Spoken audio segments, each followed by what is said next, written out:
Pinarada ko muna yung bike ko dun sa may silong ng puno. So magsiset up lang ako dito ng drone. Then dito ako magte-take off. Ayan.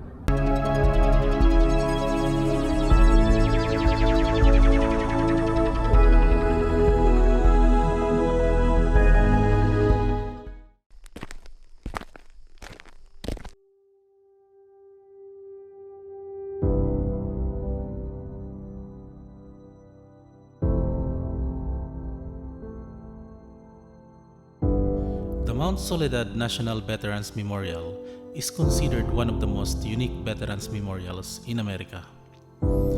It is the only memorial that honors veterans, living or deceased, from the Revolutionary War to the current war on terrorism, with an image of the veteran.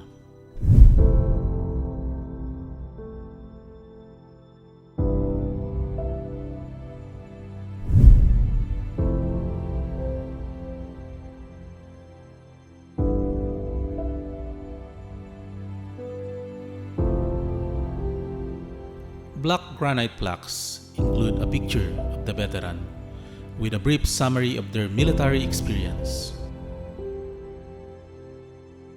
These plaques live on 11 walls at the base of the cross.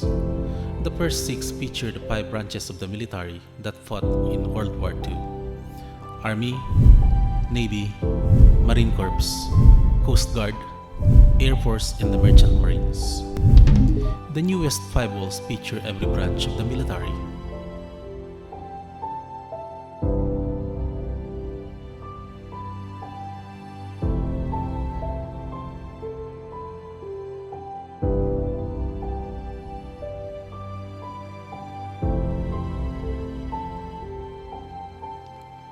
Towering 822 feet above sea level, Mount Soledad provides a stunning viewpoint of the entire San Diego region. On a clear day, one can see towns in Mexico to the south and to the mountains of Los Angeles in the north.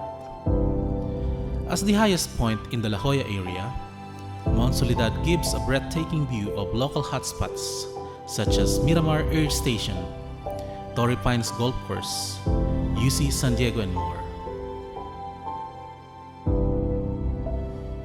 Because of the variety of long steady climbs, light traffic on most routes, and great views, Mount Soledad is a popular cycling destination and area. There are numerous routes ranging from the relative gradual 3.5-mile or 5.6-kilometer climb up Soledad Mountain Road on the southern slopes to the very steep and short 1.25-mile or 2.0-kilometer Hidden Valley Road to Baya Capri route on the north side. Ayan guys, pauwi na tayo. Natapos na yung ating biyahe sa ngayong araw na to. Kailangan na umuwi kasi mga mahigit isang oras pa yung biyahe. Susunduin ko pa si Abigail sa school. Maraming salamat ulit sa pagsama ngayong araw nito. See you on my next video. Bye bye.